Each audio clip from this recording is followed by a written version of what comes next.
کاتتان باش ڕێزان.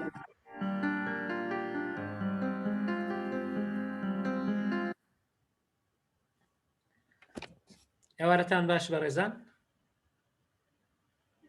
کاک دکتۆر فازڵ جێت لە دەنگمە؟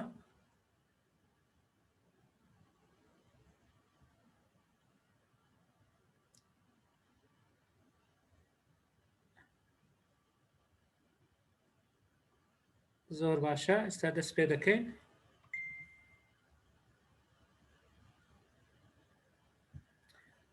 کاک دکتۆر فازڵ جێت لە دەنگمە؟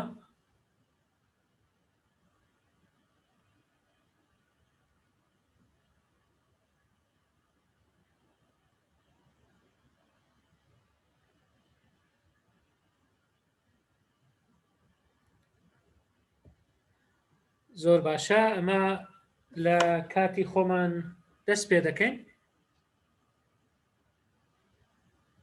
کاک دکتۆر فازڵ جێت لێمانە؟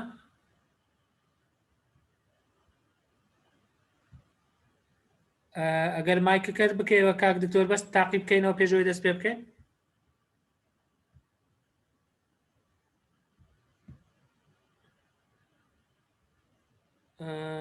مایک کاک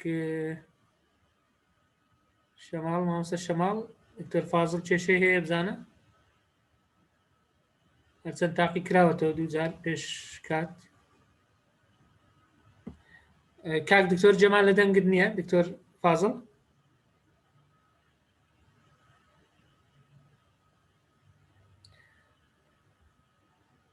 زۆر باشە، ئەمە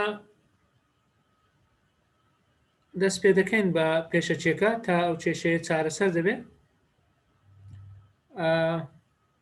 دووبارە خۆشحاڵین بەوەی کە لە ئێوارەیەکی شەمەی تر لەگەڵتانین بۆ چاڵێکێکی تر لە چاڵەکیەکانی ئەکادیمیای مێگامایند پلس بۆ پەروەردە و ڕاهێنان و ڕاوێژکاری. وەک دەزانن هەر هەفتەیەک باس لە بابەتێک دەکەین کە پەیوەست بێ بە یەکێک لەو تەوەران و کەرتانەی کە سێکتەرانەی کە ئەکادیمیاکەمان کاری تێدا دەکا، ئەوانش پەروەردە ڕاهێنان ڕاوێژکاریە. لەسەر پێشنیازی چەند برادێک لەو گروپانەی کە دامان ناون بۆ ئەکادیمیا، گروپەکانی ڤایبەر، پیجی فەیسبوک و گروپی تایبەت لە ئەکاونتی تایبەت لە فەیسبوکیش، ئێمە پێشنیازەکانی ئەندامانی خۆمان بە هەند هەڵدەگرین. خۆشمان لە بەرنامەدا بوو لە کاتێکی گونجاودا بەپێی گونجان لەگەڵ جەدوەلی قەرەباڵغی کاک دکتۆر فازڵ یەک بگرێتەوە، داواتی بکەین بۆ ئەوەی بابەتێکمان پێشبەشکە لەسەر بە تایبەتی هەم بابەتی کاریزمابوون هەم بابەتی زمانی جەستە کە بۆ هەمومان پێویستە، نەک تەنها بۆ مامۆستایان بەڵکو بۆ هەموو ئەو کەسانەی کە دەیانەوێت سەرکەوتوو بن لە گفتوگۆکانیان، سەرکەوتوو بن لەو کۆمیونیکیشن و لەو کارانەی کە دەیکەن. کاک دکتۆر بەس ئەگەر مایکەکەت بکەیەوە بزانین دەنگت دەگا. دکتۆر فازڵ مایکەکەت بکەیەوە. بۆ ئەم هەفتەیە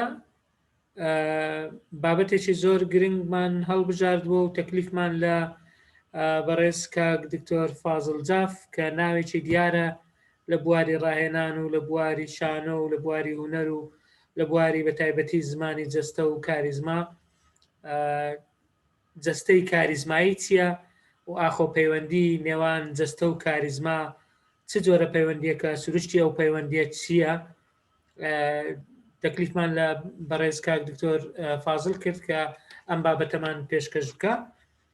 ناساندنێکی زۆر کرد، هەرچەندە کاک دکتۆر فازڵ زۆر ناسراوترە لەوەی بە چەند خاڵێک بیناسێنین، بەڵام من دڵنیام سیڤیەکەی زۆر زۆر دەوڵەمەندترە لەو چەند خاڵێک کە ئێمە ئێستا باسی دەکەین. سەرەتا پلەی زانستیەکەی پرۆفسۆری یاریدەدەرە، پرۆفسۆری یاریدەدەر دکتۆر فازڵ جاف ڕاوێژکاری پێشووی وەزارەتی ڕۆشنبیری و لاوانی کوردستان بووە، هەروەها ڕاگری پێشووی کۆلیژی هونەر بووە سەر بە زانکۆی سەلاحەدین، وانە بێژ بووە لە زانکۆکانی سەلاحەدین و زانکۆی تیشک و زانکۆی لوبنانی فەڕەنسی کە تێیدا وانەی گوتۆتەوە. پسپۆرە لە زمانی جەستە لە کۆمیونیکیشن، هەروەها پسپۆری زمانی جەستە و دەنگە لەوانە گوتنەوەدا کە لە چەندین خولی ڕێگەکانی وانەوتنەوەش دەرسی گوتۆتەوە. مامۆستای جەستە و دەنگە لە خولی ڕێگەکانی وانەوتنەوە کە بەشێکە لە پێدانی نازناوی زانستی. چەندین کتێبی لەو بوارە چاپ کردووە، کتێبی هەم هوەری و هەم ڕاهێنان و گەشەپێدان، بەڵام ئەو کتێبی کە پەیوەستە بە بابەتەکەی ئەمڕۆ استراتیژیەکانی کاریزمایە کە من خۆم بەڕاستی خوێندیتمەوە، زۆر سوودم لێ وەرگرتیە. هیوادارم ئێوەش بتوانن هەم بەدەستی بهێنن و هەمیش بیخوێننەوە، چونکە سوودی لێ دەبینن هەم بۆ ژیانی ڕۆژانەی خۆتان، هەم بۆ بزنس و هەم بۆ وانەوتنەوەی خۆتان. بەڕاستی ئەمە بە شێوەیەکی گشتی بەڕێزان وەبینارەکانی ئەکادیمیا نزیکەی 90 خولەکە بە هەموو تەواوی بەشەکانیەوە. لە بەشی یەکەم بە کورتیەوە ناساندنێکی کورتی پێشکەشکاری ئەو ڕۆیە کە کاک دکتۆر فازڵە. بەشی دووەم قسەکەری سەرەکی بۆ ماوەی 45 دقیقە تا 50 دقیقە قسە دەکا. دوای ئەوە پرسیارەکان دەست پێ دەکا، پرسیار و وەڵام و سەرنج و تێبینی ئەگەر هەبێ. پرسیارەکان بە دوو شێوەی سەرەکیە، شێوەیەکیان نووسینە لە چات بۆکس دەتوانی بنووسی، شێوەی دووەم بە ڕاستەوخۆ دەتوانی بە قسە بە دەنگ دوای ئەوەی ئیعازی دەست بەرزکردنەوە دادەگری. ئەو کاتە ئێمە داوات لێ دەکەن مایکەکەت بکەیەوە و دەست پێ بکەی ئینشاڵڵا. هیوادارین پێویست ناکە ناوی خۆت لە چاتەکە بنووسیت، چونکە ئەوەی خۆی تۆمار کردووە ئەوە ناوەکان لە لای ئێمەیە، ئەوەی خۆی تۆمار نەکردووە لە بەرەوەکارێک دوای لینکی فۆرمەکە دادنینەوە. لینکەکە دەتوانن بە ئاسانی خۆتان تۆمار بکەن. کاک دکتۆر لەبەر سروشتی بابەتەکەی هیچ پاوەرپۆینتێکی نییە، تەنها قسەکردنە ڕووبەڕوو، چونکە خۆی دەربارەی زمانی جەستەیە، بۆیە دەمانەوێت خۆی ببینین کاتێک کە قسەکان دەکات، لەبەر ئەوە پاوەرپۆینتی تێدا نییە ئەو پریزنتیشنە. ڕەنگە هەندێک کێشەی تەکنیکیمان بێتە پێشێ، هەوڵ دەدەین چارەسەریان بکەین بە زووترین کات. پێشتریش لەگەڵ کاک دکتۆر دووجار تاقی کراوەتەوە، کێشەکان وە بزانم مشکلەی نەبووە. کاک دکتۆر فازڵ جێت لێمانە؟ کاک دکتۆر فازڵ ئێستا کاتەکەی تۆیە، ئەگەر دەست پێ بکەیت ئێستا 40 دقیقەیە، ئەگەر بتوانین مایکەکەت نەکرایتەوە کاک دکتۆر، مایکی بکەوە.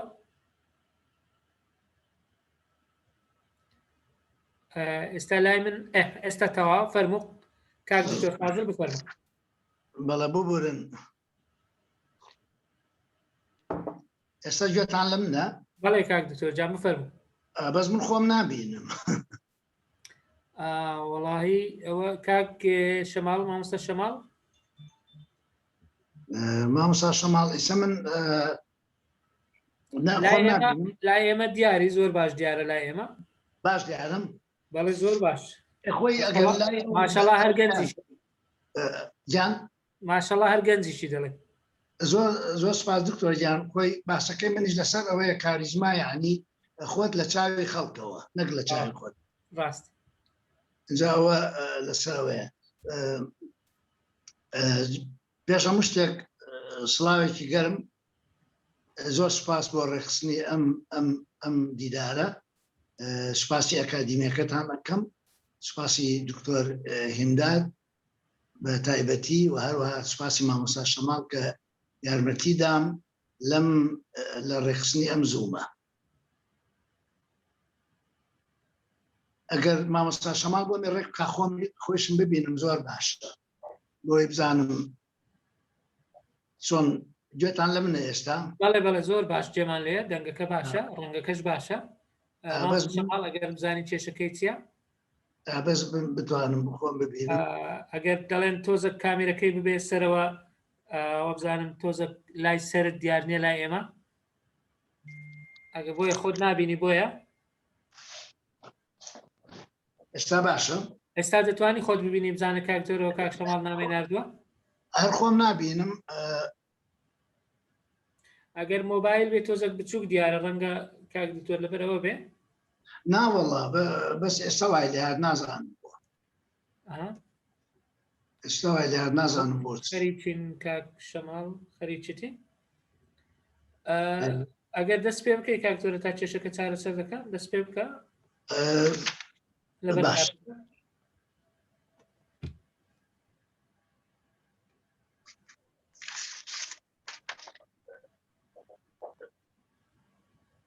ئەسم دەست پێکەم بێ ئەوەی خۆم ببینم باشە باشە زۆر باش جارێکی کەس سڵاو ئەم باسەی من ئەم ئێوارەیە دەربارەی کاریزما و پەیوەندی بە جەستەوە یان شتێ بڵێن جەستە پەیوەندی بە کاریزماوە بێگومانم لەوەی کە زۆربەی زۆرتان وەکو پێناسەی کاریزما چەمکی کاریزما ئەزانن کە ئەم چەمکە لە سەردەمی گرێکیەکانەوە لە سەردەمی شارستانی یۆنانەوە بۆ یەکەم جار بەکارهێناوە کاریس وەکو بڵێن وەکو نیعمەتێکی خوایی لێدراوەتەوە باە کاریزما نیعمەتێکە لە خواوە دیاریەکە خواساییە لەخواوە هاتووە و بە ئادەمی بەخشراوە بەو معنایی لە کۆنەوە وا هاتووە کە ئەگەر کاریزمات هەبێ هەتە ئەگەر نەبێ نییە بەڵام لە ڕاستیە ئەمە بۆ چەمکێکە زۆر بۆ سەرکردە گەورەکان بۆ کاریزما گەورەکان بۆ ڕێبەرە ئاینیەکان یا با بڵێن بۆ ڕێبەرە ڕوحەکان ئەمە ڕاستە لە پاش 1970ەوە بە تایبەتی پاش نووسینەکانی ماکس ڤیبەر کاریزما هاتە ناو بواری سیاسەتەوە لەم سەردەمەی ئێستاماندا کاریزما بۆتە چەمکێکی ئاسایی ڕۆژانە وەکو ئینگلیس پێڵێ ئێڤریدەی کاریزما من لە نووسینەکانمە لە سیمینارەکانمە و لەم باسی کە ئێستا ئەیکەم و لە کتێبەکەمە کە بە ناوی استراتیژیەکانی کاریزمایە ئیش لەسەر چەمکی ئێڤریدەی کاریزما دەکەم کاریزمای ئاسایی هەموو ڕۆژێک بۆ هەموو کەسێک بۆ هەموو بوارێک بەو شێوازەی کە ئێمە کارەکەین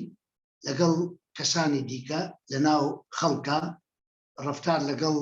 بەرامبەر ئەەکەین ئێمە پێویستیمان بەوەیە کاریگەرێتیمان هەبێ خەڵک بەرە خۆمان ڕاکێشین خەڵک لە خۆمان کۆ بکەینەوە بەم چەمکە بەم شێوازە من کار ئەەکەم و هەوڵش ئەدەم کە ئەوە بسەلمێنم لە نووسینەکانمە بۆ هەموو کەسێک کە هەموو کەسێک جۆرە کاریزمایەکی تێدایە هەموو کەسێک بە شێوەی لە شێوەکان کاریزماییە بەڵام ڕەنگە کێشەکەمان لەوەیە بێ کە دەرکی پێ ناکەین یان پەیمان پێ نەبردووە یان نەمان دۆزیوەتەوە کاری ئێمە ئەوەیە چۆن ئەو کاریزمایە بدۆزینەوە لە خۆمان چۆن پەرەی پێ بدەین چۆن گەشەی پێ بدەین چۆن وای لێ بکەین ڕۆژانە خەڵکی لێوەرگرین کە کتێبەکەم دەرچوو هەندێک کەس گوتیان ئاخر هەمومان ئەزانین کاریزما شتێکە لە خواوە هاتووە ئەگەر نەدبێ نابێت گوتم زانستی ئێستا سپۆڕانی ئێستا شارەزایانی ئێستا لە بواری کاریزما ئەوە ناڵێن هەر بۆیە ژاڵێن ئێڤریدەی کاریزما واتە هەندێک تەکنیک هەیە هەندێک ڕێنمایی هەیە هەندێک کەرەستە هەیە ئەگەر باش بەکاریان بێنین خۆمانی لەسەر ڕابێنین ڕۆژانە ئاگداری بین ئەو کەرەستانە ئەو ئامرازانە وامان لێ ئەەکەن ئەو کەسەی کاریزمایی کەم بێ پەی بە کاریزماکەی خۆی بەرێ ڕاهێنانی لەسەر کە گەشەی پێ بدا زیادی بکە خۆ کەسێکی کە لە خواوە هەی بێ لەدایک ببێ بە کاریزماوە بەو ڕێنماییانە بەو ڕێکارانە کاریزمایان بەرزتر ئەبێتەوە یعنی ئێمە لە هەموو حاڵەتێکە بەو ڕێنماییانە بەو کەرەستانە ئەتوانین کاریزمامان ئەوەی کەم بێت ئەوەی کاریزمای لاواز بێت بەهێزی بکە ئەوەی لەخواوە هەی بێ کاریزمای بەرز بێ بەرزتری بکە و گەشەی پێ بدا زیاتر بەهێزی بکە لە ڕاستیە کە ئەڵین کاریزما کاک دکتۆر فازڵ ئەگەر یەک دقە مەجال بدەیت یەک تۆز کامێرەکەت بەرزکەیتەوە تۆزێک لای سرت دیار نییە ئەگەر زیێت نێ دەزانم خۆت نابینێ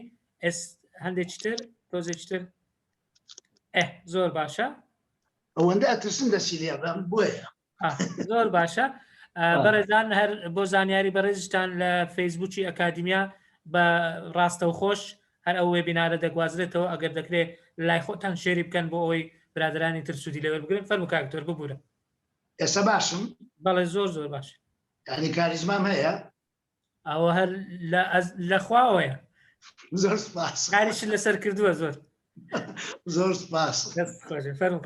سپاس ئەمجا کە ئەڵێن کاریزما بە چەمکە ڕۆژانەکەی یعنی کەسێک کە بێتە ناو کۆمەڵی خەڵک بوونی خۆی ئامادەبوونی خۆی بسەلمێنێ بەو معنایە یعنی بە عەرەبی ئەڵێ حوزوریە بە ئینگلیزی ئەڵێ پرێزنسی خۆی ئەنوێنێت ئەمە لە ڕاستیە لە کاتێکا دێتە دی کە مرۆڤ ئاگداری سەرجەم بوونی خۆی بێ سەرجەم بوونی مرۆڤ یعنی ئەو ڕەهەندانەی کە ئێمە ئادەمی پێک دێنن کەسێکی کاریزماتی کە دێتە ناو ژوورێکەوە تەماشاکەی خەڵکێک وەستاون سەرنجەدەن ئەوە فڵانکەس هاتە ژوورەوە فڵانکەس وەستاوە موغناتیزیەتێکی تایە خەڵک بەرەو خۆی ڕاکێشێ و ئەتوانێت خەڵکیش لە خۆی کۆ بکاتەوە ئەمە پەیوەندی بە چەند ڕەهەندێکەوە هەیە ئێمە باس لە ڕەهەندی جەستەیەکەی ئەکەین بەڵام بە کورتی ئەو ڕەهەندانەی کە مرۆڤ پێک دێنن و لە کاریزمایە بەشدارن ڕۆڵیان هەیە یەکەمیان ڕەهەندی ڕوحیە کە لایەنی بیر و باوەڕی میتافیزیقی و ئاینی ڕوحی مرۆڤ پێک دێنێت ڕەهەندی ئەوەی کە پێڵێن سپریچوەل دایمێنشن ڕەهەندی دووەم ڕەهەندی با بڵێن بیرکردنەوە و منتاڵی ئەو کەسەیە ئەو ڕەهەندە لە حەقیقەتە ئەزمموی ژیانمانە ڕۆشنبیریمانە خوێندنمانە کە ڕەهەندی با بڵێن زەینی پێک دێنێت ڕەهەندی سێممان هەست و نەستە ئەوەی کە زۆرتر سایکۆلۆژیایشی لەگەڵەکە لایەنی هەستەکانمان بە هەستی ئەرێنی بێ یان هەستی نەرێنی بێت ئەمەش هەر لە ناوەیە ڕەهەندی چوارەم کە ڕەهەندی جەستەیە لە ڕاستیە هەموو ئەو سێ ڕەهەندە لە ڕاستیان نەبینراون ئەوەی کە یارمەتیمانەدا هەست بەو سێ ڕەهەندە بکەین یا بیبینین بە شێوەیە لە شێوەکان ڕەهەندی جەستەییە ڕەهەندی جەستەییە کە ئاوێنەی هەر سێ ڕەهەندەکەی دیکەیە کەواتە کاریزمای مرۆڤ پێکهاتی ناو و دەرەوەی ڕۆحیەت و زەینیەت و هەست و نەست و هەموو ئەو شتانەی لە میانەی ڕەهەندی جەستەییەوە ئەبینرێت بۆیە جەستە لە کاریزما ڕۆڵێکی زۆر ڕاستەوخۆ من ناڵم سەرەکی بەتەنیا ئەڵێم ڕاستەوخۆ ئەبینێت ئێمە ئەوەی کە گرنگە لە کاریزمای جەستەیە ئەوەیە کە خۆمان چۆن لە چاوی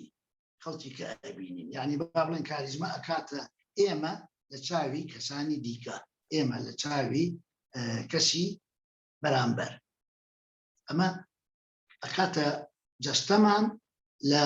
دیدی خەڵکی دیکەوە کاڵێن جەستە لە حەقیقەتە دوو چەمکمان هەیە کە یەکێ لەو چەمکانە خزمەت بە کاریزمامان دەکات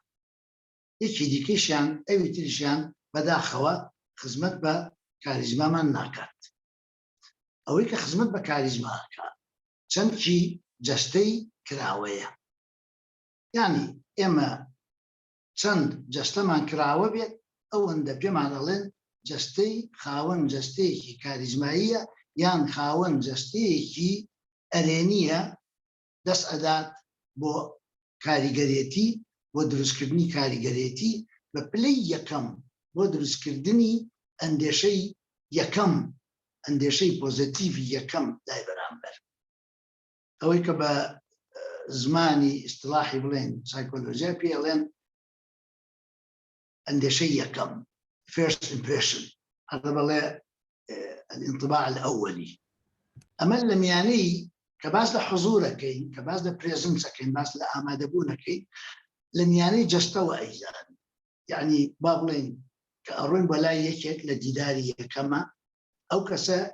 وەکو ئەڵێن لە حەوت چرکەیە لە حەوت یەکەم چرکەیە وێنەی ئێمە وەرەگرێت جا ئەم وێنەیە ئەگەر پۆزەتیڤ بێ ئەگەر بتوانین وێنەیەکی باش دروستکەین ئەوە بە کەسێکی کاریزمایی ئەکەبینەوە لەلای ئەو کەسە ئەگەر وێنەکەمان نەرێنی بێ زۆر زارەڵێن ئەو حەوت چرکەیە پێویستی بە 7 ساڵە بۆ ئەوەی چاکی بکەین چکە زۆر زۆر گرنگە یەکەم وێناکردن ئێمە خۆمان چۆنە سەلمێنی باش ئەم وێنایە بەچی دروستە بێ لە ڕاستیە ئەم وێنایە جەستەیە چکە ئەو کەسە ئێمە پێشتر ئێمەی نەناسیوە ئەگەر ئێمە لە ئینتەرویو یان لە دیدارێکی گرنگە بتوانین لە وردەکاریەکانی جەستەمان تێ بکەین ئەو کات ئەتوانین ئەو ئیمپرێشنە ئەو ئەندێشەی یەکەمە بە شێوەیەکی باش نمایش بکەین و سوودی لێوەرگرین هەر بۆیە ئەڵێ یەکەم جار پێویستیمان بۆیە جەستەیەکی قیت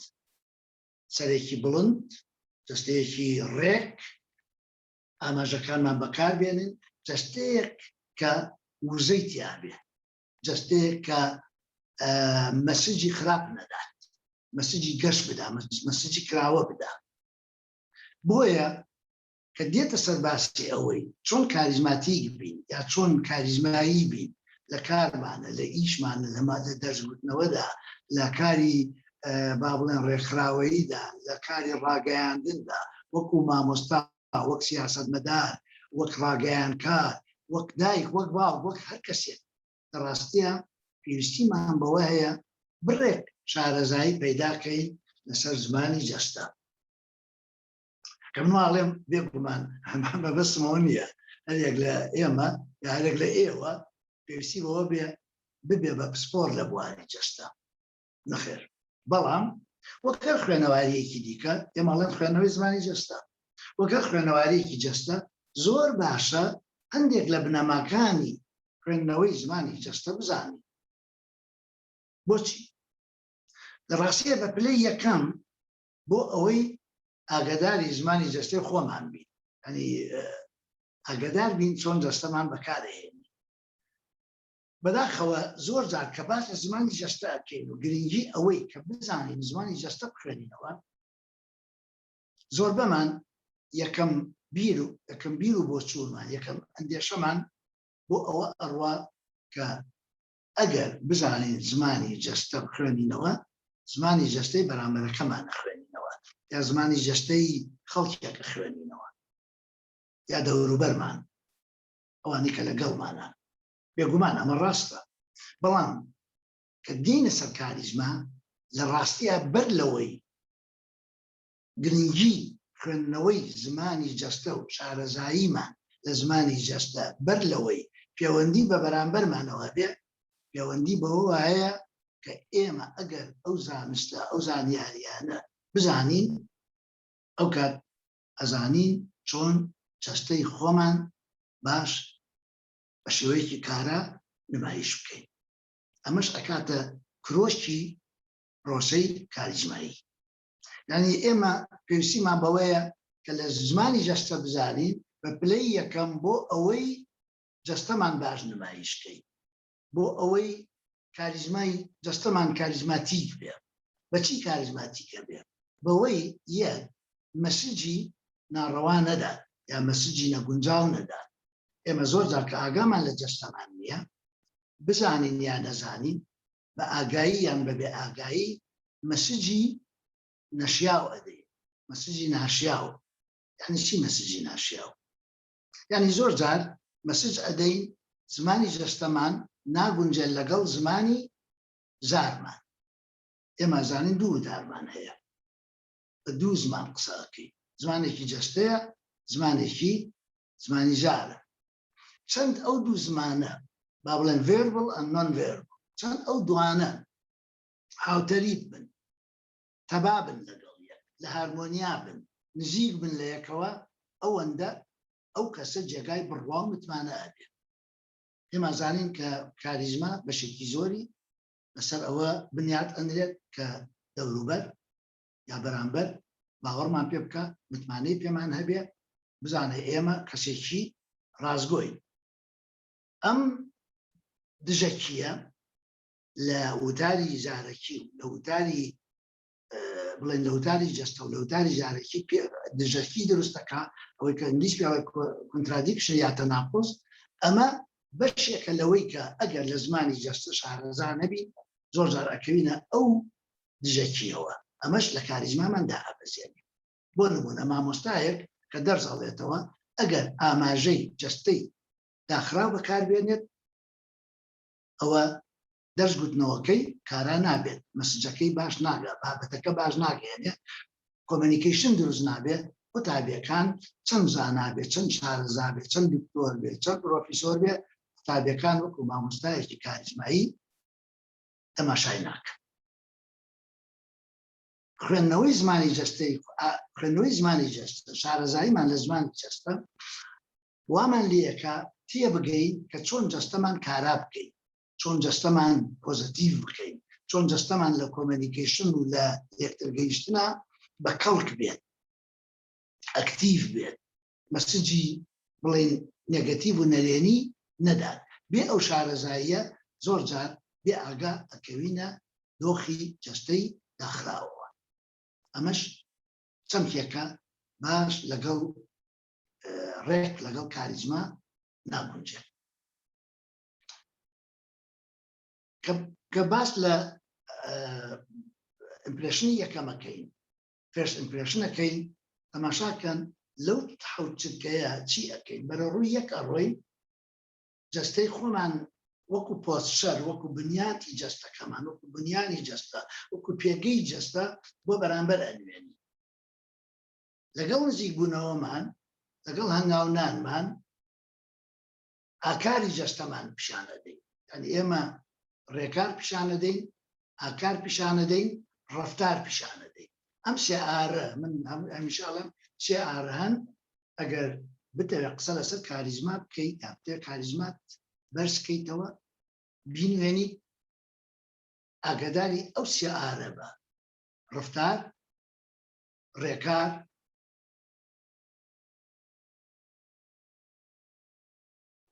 وتار. ینی ئەم سێهینە چۆن قسەکەی، چۆن خۆت ئەنوێنی، چۆن ئەزوڵیتەوە. ڕەفتار، ڕێکار لەگەڵ ئەوەی کە ئەکاتە پۆستشەر، ئەوەیە کە ئەکاتە وەزعی جەستە، بزەبت ئەکاتە وەزعی جەستە، چۆن دائانیشی، چۆن ئەوەستی، چۆن ئاماژە ئەەکەی، تەنانەت لە دۆخی نەک تەنیا لە دۆخی جوڵە، بگرن لە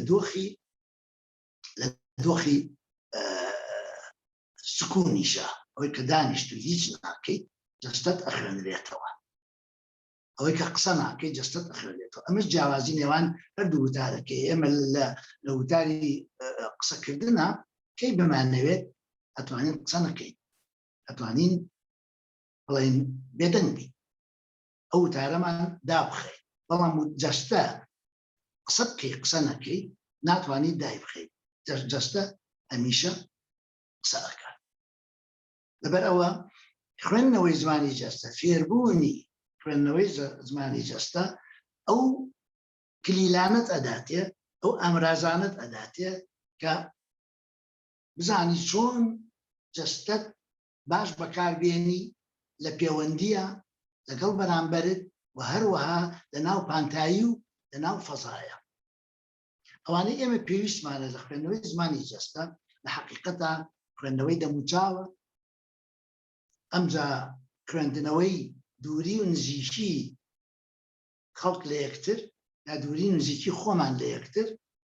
بەکارهێنانی ئاماژەکانمان، بەکارهێنانی ئای کۆنتاکت،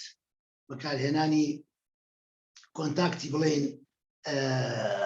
ئەو کۆنتاکتەی کە وەکو کلیلی محەبەت یان هاوسۆزی بە خەڵکی دێن لە ڕێگای زەردەخەنەوە کە کلیلێکی زۆر زۆر گرنگە. ئەمجا ئاراستەی جەستەمان بۆ ئەو کەسەی کە قسەی لەگەڵەکەی کە تەوقەی لەگەڵەکەی کە وتاری پێشکەش دەکەی، ئەمانە هەموو لەگەڵ گەلێ وردەشتیکە کە پێی ئەگوترێت مایکرۆ، لەگەڵ مایکرۆکان. بۆ نمونە ئێماڵێن دەموچاو ئەبێ کراوە بێ، ئەبێ گەشت بێ بۆ ئەوەی گوزارەکانی جوان خۆیان بنوێنن. ئەمە ڕاستیشە ئەوەی کە زۆر گرنگە، ئەوەی کە پێوتێ ئەکسپرێشن لەوەش گرنگتر ئەوەی کە پێوتێ مایکرۆ ئەکسپرێشن، ینی وردەکاریەکانی ناو دەموچاومان، زۆری تێڕوانینمان، چاوتروکاننمان، لێو جوڵاننمان، دەستبردن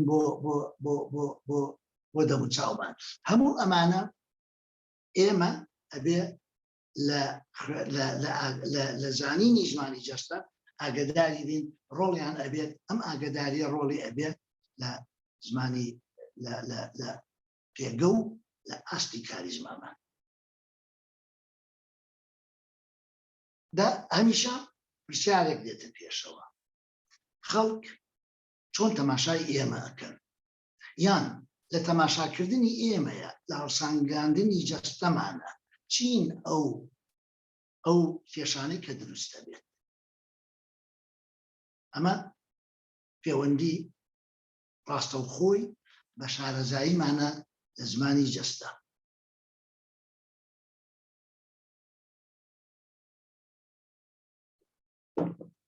یەکەم شت کە دەوروبەر تەماشای ئێمە ئەکەن یان کەسانی بەرامبەر تەماشامانەکەن ئەوەیە کە ئەبێ بزانین کە بەرامبەر کە زمانی جەستەی ئێمە ئەخوێنێتەوە، سەرجەم ئەخوێنێتەوە، یعنی شوێنێکمان ناخوێنێتەوە بە تەنیا. ئێمە زۆر جار هەوڵ دەدەین بایەخ بە بەشێکی جەستەمان بدەین. بۆ نمونە ئەگەر بمانەوێ خۆمان وا پیشان بدەین کە کەسێکی پۆزتیڤین، ئەرێنین، گەشتبینین، بایەخ بە دەموچاومانە دەین. بیرمانە چێتەوە کە بەشەکانی تری جەستەمان ئەخوێنرێنەوە، وەکو ئاماژەکانمان، وەکو دەستەکانمان، پێیەکانمان، وەکو لێڤڵ و ئاستی وزە لە جەستەمانە. ئەمانە هەموو وردەکاری کە ئێمە ئەبێ بۆ ئەوەی کاریگەریمان هەبێ لەسەر دەوروبەر، بۆ ئەوەی وێنایەکی باش بدەینە دەوروبەر لە ڕووی جەستەوە، بۆی کاریزمامان بەرز بێت لای خەڵک، لای دەوروبەرمان، لە ڕاستیە ئەبێ بیر لە کۆنتێکست بکەینەوە، کول بەگشتی نەک بەشێکی. لە یەک بەشی جەستەمان ئەگەر سیگناڵێک یان پەیامێک یا ئیعازێکی یا مەسیجێکی بڵێن نێگەتیڤ هەبێ، بەداخەوە خەڵک بەر لە هەموو شتێک ئەو شتە نێگەتیڤە ئەبینە. لەبەر ئەوە ئەو شتە نێگەتیڤە زۆرتر سەرنج ڕائەکێشێت. یعنی با بڵێن وەکو تابلۆیەک وایە، هەموو شتێکی جوانە لە تابلۆکەیە، بەڵام لە شوێنێکە ئەو هونەرمەندە، ئەو نیگارکێشە لە ئاماژەیەکی بچووکە، لە دیتالێکی بچووکە، لە وردەکاریەکە شتێکی ناشرینی کردووە. ئێمە بێ ئاگداری ئەو شتە ناشرینە بین، ڕوونەدا. ئەمە یەکێکە لە کێشەکانی ئەوەی کە خەڵک چۆن ئەمان بینن، چۆن جەستەمان ئەخوێنەوە. بۆیە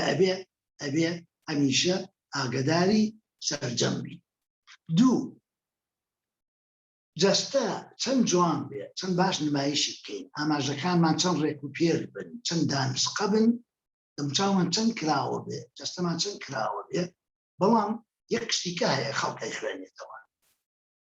ئەویش میزاجە. ئایا ئەم جەستەی ئێمە لە چی میزاجێک هەیە؟ میزاجەکەی کاڵێن میزاج بە ئینگلیزیە کاتە مود، کاتە مود. ئەمجا بە کوردی نازانم وشەی میزاج لە کوردیا وشەیەکی زۆر جوانە، پێڵێن دەماغ، بەڵام ئەو دەماغە ئاوای سە بەکار نایەنێ،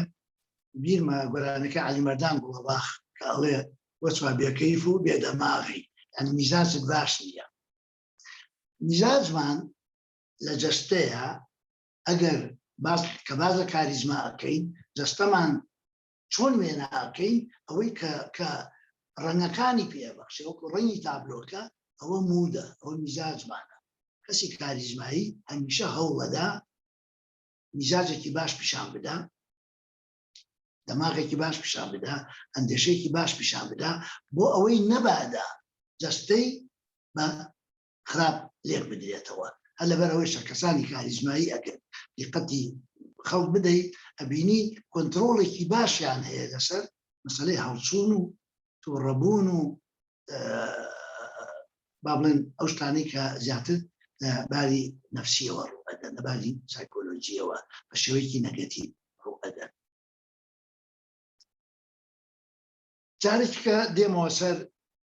مەسەلەی زمانی جەستەی کراوە و جەستەی داخراوە. هەموو ئەوانەی کە کەسایەتیەکی کاریزماتیکن، چی لە پۆلە، چی لە کارە، چی لە سیاسەتە، چی لە ڕاگەیاندنە، چی ئەوانەی کە لە تەلەڤیزیۆن قسە ئەکەن، تەماشایان بکە، هەموو ئەوانەی کە کاریگەرییان هەیە، کاریگەریەکی ئەرێنی کاریزماییان هەیە، ڕاستیە ئەوانن کە جەستەی کراوە نمایشەکەن. جەستەی داخراویش لای ئێمە ئەندێشەیەکی نێگەتیڤانە جێدێڵن. تەماشاکە کە یەکێک بە جەستەیەکی کراوە پێشوازی درێەکە، یەکەم شت کە ئەیکا بۆت ناوچەی دڵ و سینت بۆ ئەکاتەوە. لەبەرەوەیشە بە کوردی ئەوێ دڵی خۆتم بۆ بکەوە، یا بە سینێکی فراوانەوە گوێی لێگرتن. ئەم سین فراوانیە وەی لە خۆیە نیشانەیەکی گەورەی زمانی جەستەی کراوەیە. بەرامبەر بەوەیش جەستەی داخراومانەیە کە بەگشتی لە ڕێگای ئاماژەکانمانەوە ئەیکەین. بۆیە دەستەکانمان لە بەکارهێنانی زمانی جەستەی کاریزمایی، زمانی جەستەی ئەرێنی ڕۆڵێکی زۆر زۆر سەرەکی ئەبینن. یەکەم کە باس لە زمانی جەستەی داخراو ئەەکەین کە جەستەمان داخێن بەگشتی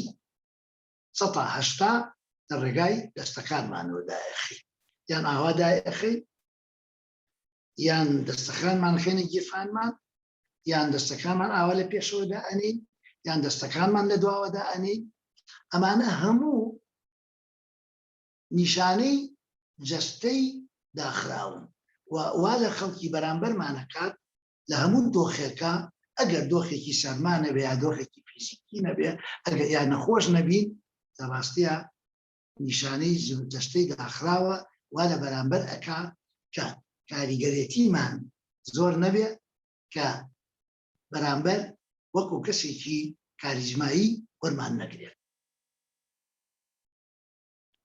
ئێستا تۆزێک باز لە ئاماژەکانمان دەکەم. ئێمە باسمان لە ئیمپرێشنی یەکەم کرد. تەماشاکەن لە ئەوەی کە پێی ئەگوترێت ئینتیباعی یەکەم، یا من ناوێنم بە کوردی پێڵەم ئەندێشەی یەکەم، نازانم تەرجەمەکەی چۆنە، بەڵام ئەوەی کە تایە گرنگە لەو حەوت چرکەیە کۆنتاکتی دەستمانە، فیزیکەڵ کۆنتاکت. کۆنتاکتی دەستیشمان لەو دۆخەیە بەچی دێت؟ لە ڕێگای تەوقەوە دێت. ئەم تەوقەکردنە هەر کتێبێک کە ئەخوێنیتەوە لەسەر کاریزما زۆر سەیرە، بەشێکی زۆری بۆ تەوقەکردن دانراوە. چونکە تەوقەکردن یەکەم بەرکەوتنی جەستەییمانە کە کۆمەڵگە بە شێوەیە لە شێوەکان ڕێککەوتووە لەسەری. لەبەرەوە ئەڵێ کە تەوقەکەی لەگەڵ هەر کەسێک لە حەوتچرکەی یەکەم بە تایبەتی ئەگەر دیدارەکە یەکەم جار بێت، ئەو تەوقەیە زۆر شت ئەسەلمێنێت. ئایندەی تۆ ئەسەلمێنێ، ئایندەی برادەریتان، ئایندەی کۆنتاکت و کۆمەنیکەیشنتان بۆ داهاتوو ئەسەلمێنێت، چونکە بۆ دەست بەردەست ئەکەوێت. ئەگەر هاوسۆزی، ئەگەر وزە، ئەگەر بڵێن حزوری ئەو کەسە تەواو بێ دەمیانەی ئەو تەوقەکردنە ئێمە هەستی پێەکەین. تەوقەکردنەکەش بە تەنیا نییە، ئاناسەی جەستەیە بۆ یەکتر، کۆنتاکتی چاوە بۆ یەکتر، هەروەها دووری و نزیکی ئەو دوو کەسەیە لە یەکتر. بۆیە لە یەکەم دیدارە جاذبێتی ئەو کەسە، مغناتیزیەتی ئەو کەسە لە میانەی ئەو تەڵقەیەوە ئەسەلمێ بۆمان.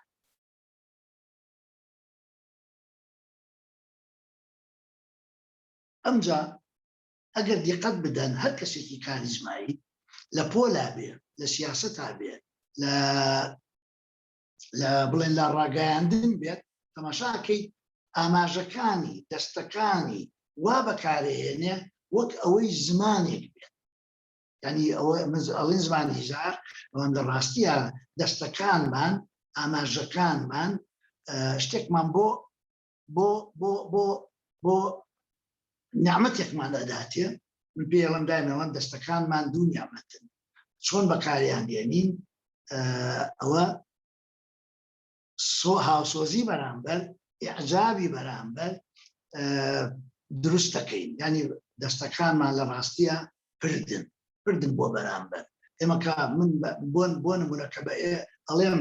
ئێوە ئەڵێن چی، ئێوە ئەم باسەتان پێ چۆنە، تەماشا کە دەستەکانم بۆ ئێوە دێت وەکو پردێک کە دەموچاوم گەشە.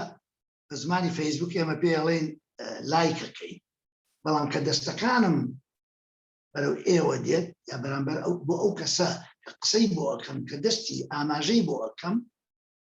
وەکو ئەوایە شێری بکەم. ئەمیان لایکە، ئەمیان شێرە، شێریش بەقووەترە، کە شێریەکەی زۆر بەقووەتر شێریەکەی. ئەمجا ئەم دەستە خۆی لە خۆیە بۆ کەسێک کە بەکاری دێنی خۆی لە خۆیە ئەمە دەستی تەڵقەکردن وایە. کاڵێم تۆ ئەڵێ چی، کاڵم ئێوە ئەڵێ چی، وەکو دەستی لە باوەشگرتن وایە، بەڵام نەبینراوە. چەند بتوانین لە کۆمەنیکیشنی ڕۆژانەمانە جەستەمان کارا بکەین، چەند بمانەوە کارای بکەین، ئەوەندە دەبێ ئاگداری ئەوە بین چۆن یەک دەستەکانمان بەکارهێنین لە کۆنتاکتە، لە قسەکردنە، لە جەختکردنە، لە وێناکردنە، و بۆ ئەو کەسەش بەکاری دێنین کە بەرامبەرمانە. دایان ناخەین. وەکو گوتم هەموو داخستنێکی دەستەکانت ئاماژەیە بۆ داخستنی جەستە، کە جەستەت داخست معنای یەکەم شت دڵت داخی، سینگت داخی، کە دەست وا لەکەی بێگومان ئەکەویتە دۆخێکەوە کە دۆخی داخراوە، کە دڵت داخی، کە ئاستەن لەمپەر کۆسپ لەگەڵ بەرامبەرەکە دروست دەکەیت. ئەمجا وتارەکەت چەند گەش بێ ئەلێ لای کێشە دروستە بێ. وتاری باش ئەدەی، قسەی چاکەکەیت، بەڵێنی باش ئەدەی، ئومێد ئەبەخشی، بەڵام دەستەکانیشت ئاوان. ئەمە دۆخێکە لە سیاسەت زۆر باوە، بەڵام بەداخەوە گەلێ مامۆستاشەیە کە دەرسەڵێنەوە، ئاوها دەرسەڵێنەوە، باسی شتی جوانەکەن، باسی لێبوردەیی یەکەن، باسی تۆلێرانسەکەن، باسی بەخشندەیی یەکەن، بەڵام دەستەکانیان ئەڵێ ئەم قسانە یعنی ئەکەونە گومانەوە، گومان دروستەکە بۆمان. شتێکی کە هەیە زۆر گرنگە بەلامەوە باسی بکەم، پەیوەندێکی تەواوی بە کاریزما هەیە، ئەویش پێگەی جەستەیە، پۆستچەر. لە ڕاستیە چەند بتوانین وزە بگەڕێنینەوە بۆ جەستەمان، ئاگداری ئاستی وزە بین لەناو خەڵکە، لە ڕەفتارمانە لەگەڵ خەڵک، ئەوەندە لە کاریزما نزیکە بینەوە، ئەوەندە کاریزمامان من ناڵم نزیکە بین، بەڵام ئەوەندە ئەو کاریزمایی کە لە جەستەمانە هەیە بە دەری ئەخەین. ئەمە ئینگلیس پێڵێ پۆستچەر. یعنی ئێستا من لەگەڵ ئێوە کە قسە ئەەکەم زۆری فەرقە لەگەڵ ئەوەی بۆ نمونە ئاوا قسەتە. هەر ئەم دانیشتنە خۆی ئەگەر من تۆچە کاریزمام هەبێ ئەویش نامێنێ، بەڵام ئەگەر ئاوا دانیشم، پشتم ڕێک، سرم نەبەرز نە خوار، لەگەڵ ئاسۆی دەموچاوی ئێوە ڕێک، ئای کۆنتاکتم لەگەڵتانە، دەموچاوم کراوە، دەڵم دەموچاوی کراوە، من باسی ئەوم کە جەستەی داخرا و جەستەی کراوە، بەڵام لە ڕاستیە دەموچاوی کراوە و دەموچاوی داخراویش هەیە. دەم چاوی کراوە دیارە دەم چاوی گەش و زەردەخەنە تایە ڕۆڵێکی گرنگ ئەبینە بەڵام لەوەش گرنگتر کۆنتاکتی چاوە ئەگەر بیر لە کاریزما ئەکەیتەوە بتوێت کاریزمات بەرز بێ بەڕاستی 150 ڕێگای چاوەیە قسە ئەەکەی بۆچی قسە ئەەکەی گرنگ نییە بەڵام هەمیشە قسە بۆ دەم و چاو بکە هەمیشە قسە بۆ چاو بکە و هەندێک جاریش تەماشا بکە بزان ڕەنگی چاوی ئەو کەسە چۆنە بۆی غەڵەت نەکەین بە چاو ئەتوانین ئێمە خۆمان کاریزمای خۆمان بسەلمێنین بگەیێنین بیگەیێنین و ناخی ئێمە متمانەی ئێمە ئەزانین ئەو کەسەی کە ئەتوانێت تەماشای بەرامبەر بکە یعنی باوەڕی بەخۆیەتی باوەڕی بەخۆیەتی و باوەڕی بە بەرامبەریشە چونکە لە کۆنەوە گوتراوە چاو ئاوێنەی ناخە یان پەنجەرەی ناخە من هەموو جارێک شعرێکی مامۆستا هەردی دێنمەوە ڕەنگە هەندێکتان گوێتان لێ بوو بێ کە پێم وایە لە زۆربەی زۆری جەستەناسان باشتر لەو شعرەیە لە شعرێکە لە بەیتێکە باشتر وێنای کردووە کە ئەڵێ چ سڕێکت لە ناو دڵە حەشار داوە بە پەنهانی کە چاوت ئاوا کە چاوت بێپەردە ئاوا درکانی کە چاوت ئاوا بێپەردە درکانی ئەزانم دڵ هەیە وەک مس کە ژەم دێنێ بە ئاسانی دڵی تۆ زێڕی تیزاب بوو لەکوێوە ژەنی هەڵهانی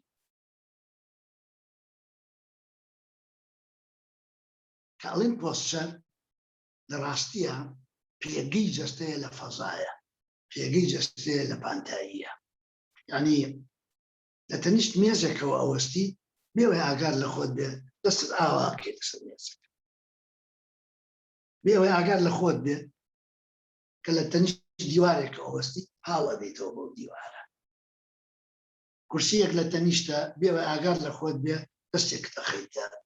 سەر مشتری کورسیەکە یا سەر مەسنەدی کورسیەکە تەماشاکە هەموو ئەمانە لە کاریزمای جەستت لە کاریگەرێتی جەستت لە لێڤڵی وزە لە ئەنەرژی جەستت لە چاو بەرامبەر کەم ئەکاتەوە تۆ ڕەنگە بڵێ من ئاوا مرتاحم بەڵام ئەگەر بیری لێ بکەیتەوە ئەبێ قوربانی بدەی بەو پشووە بەوەی کە تۆ بەو شێوەیە ئاسوودەی ئەبێ هۆشمەندانە بە ئاگابی یا بە هۆشمەندانە بە هۆشەوە بە ئاگاییەوە جەستت نمایش بکەیت لە هەموو ساتێکە کە تۆ مەبەستت ئەوە بێ کاریگەرێتی باش پۆزتیڤ لە بەرامبەردا بەرامبەر ئەو کەسە لەناو ئەو خەڵکەدا بنوێنیت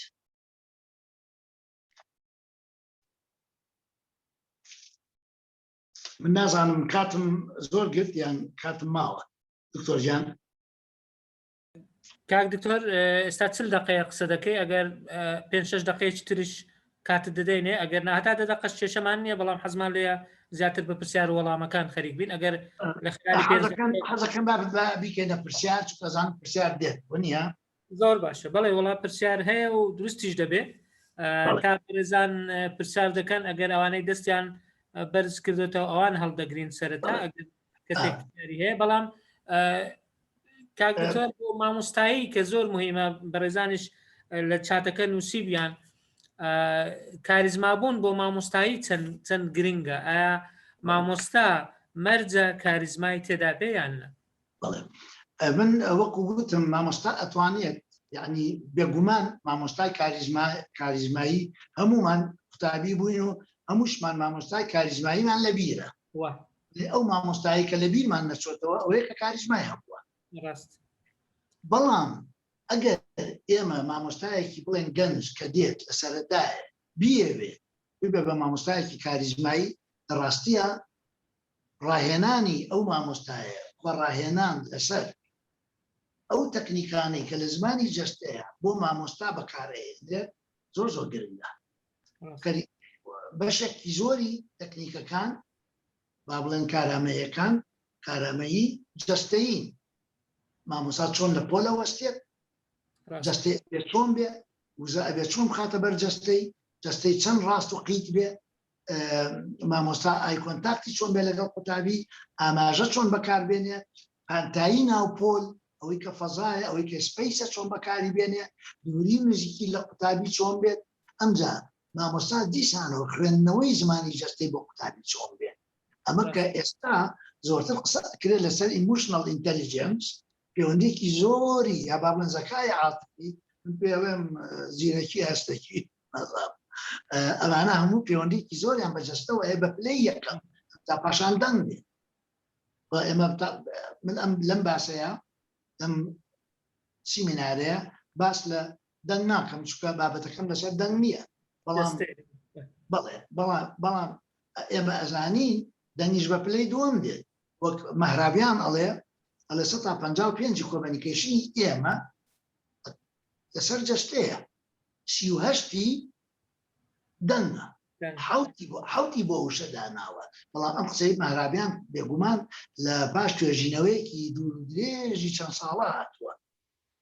ئەگەر 55ەکەی مەهرابیان ڕاست بێ وابێ، من دیارە وایە چکە زۆر پشتی پێمەستێ لە ڕووی زانستی و ئەکادمیەوە، دیارە گومان لەوەیە نییە لە کاریزمایە ئەو 55 هێشتا زیاتر نیشە. ئەگەر لە کۆمەنیکیشنە، لە یەکترگەیشتنە، لە تەواصلە 55 بێ، کەواتە گومان لەوەیە نییە لە کاریزمایە زیاتریشە، چونکە کاریزما وەکو گوتم لە دیداری یەکەمەوە، لە ئەندێشەی یەکەمەوە، لە فێرست ئیمپرێشنەوە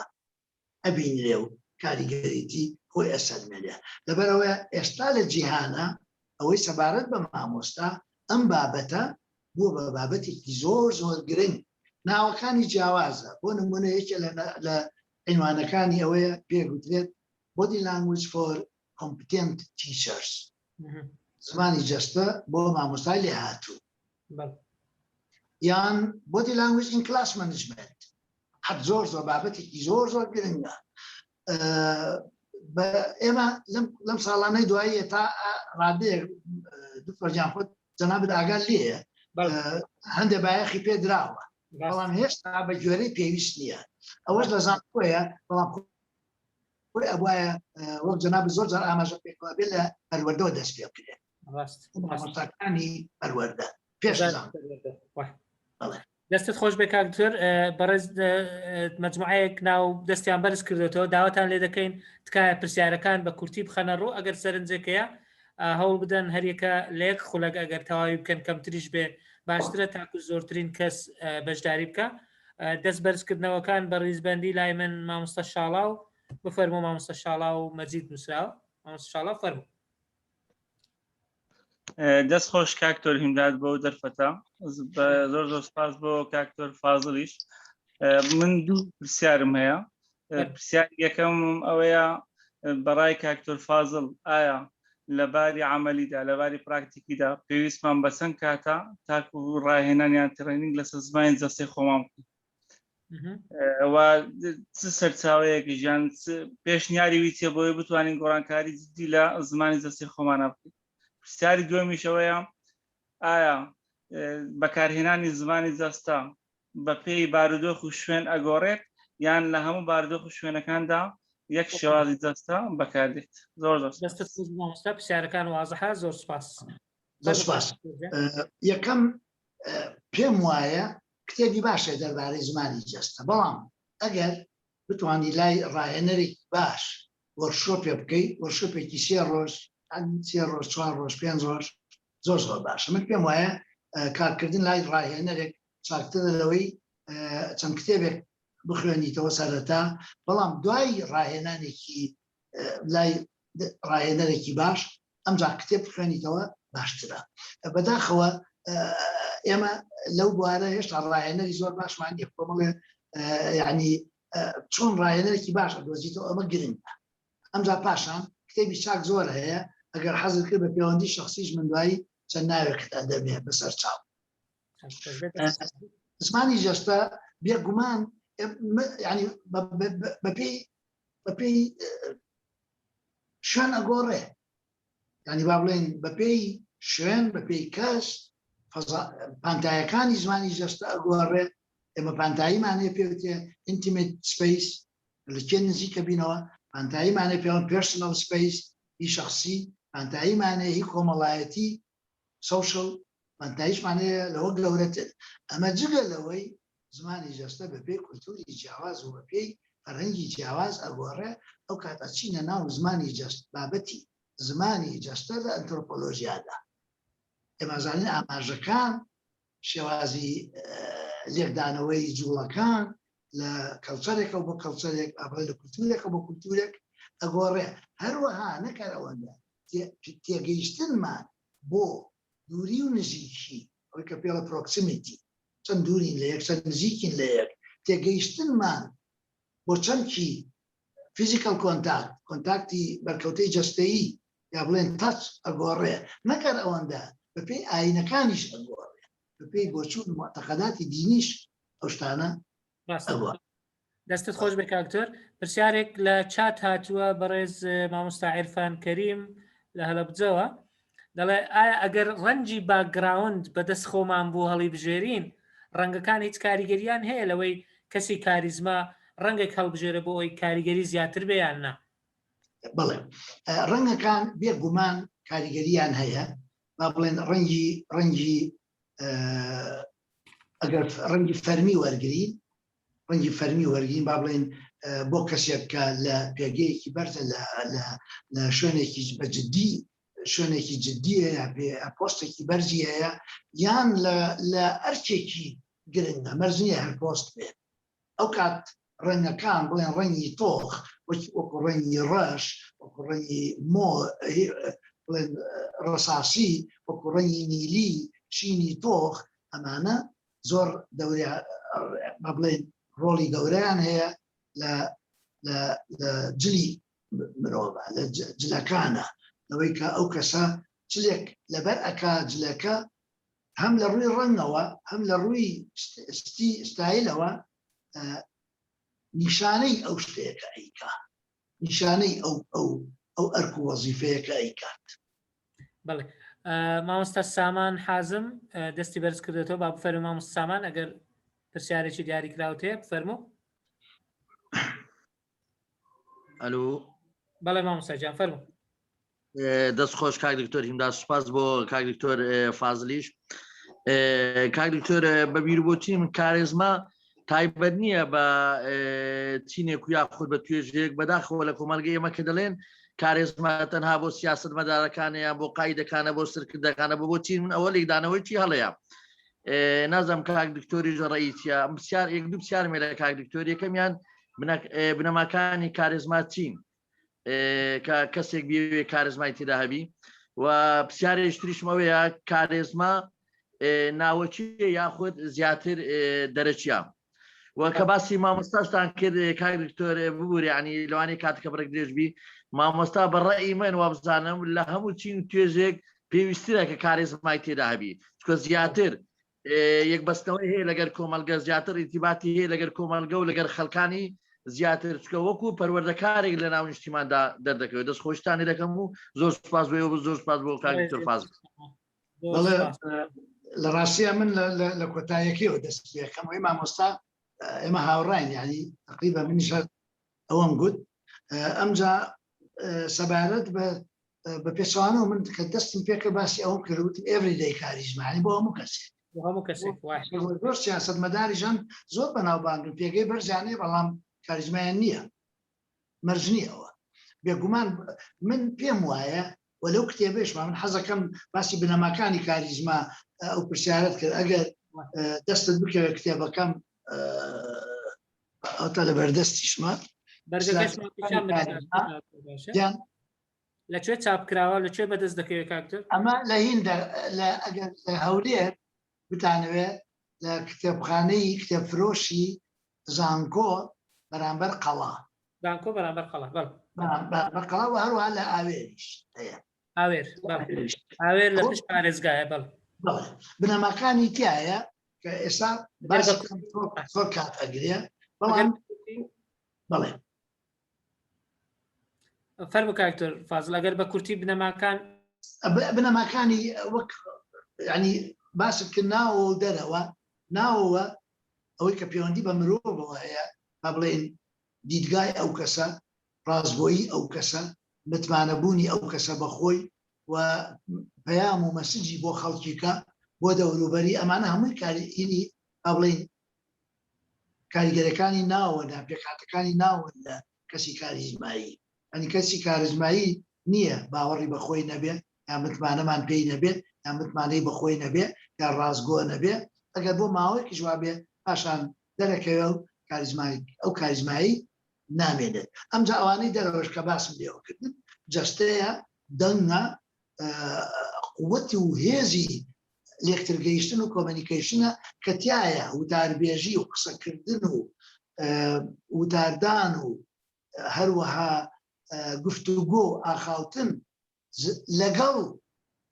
هونەری گوێگرتن گوێکردنی کارا ئەمانە هەمووی ڕۆڵە بینن ئەمانە هەمووی پێکهاتە سەرەکیەکانی کەسایەتی کاریزمایی پێدێن. زۆر باشە. پرسیارێک لە چات هاتیۆ مامۆستا هێرۆ جەباری دوای دەستخۆشی دەڵێ ڕێی دکتۆر فازڵ چییە لەسەر ئاماژەکانی دەموچاوی ڤلادیمیر پۆتین؟ هەست دەکەی هەموو کات وەکو یەکە، ینی ئاماژەی زۆر کەم تێدایە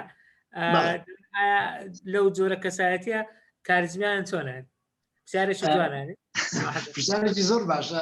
ئەوە من لە باسی دەموچاو کە وتم دوو زۆر دەموچاو هەیە، دەموچاوێکی کراوە، دەموچاوێکی داخراوە. بەڵام لە ڕاستیە ویستم خۆم لادەم لەو بابەتە چونکە ڕاستیە سێ دەموچاو هەیە. ئێمە ڕاهاتوین بە خەڵکەڵێن دوو ڕووە، بەڵام لە ڕاستیە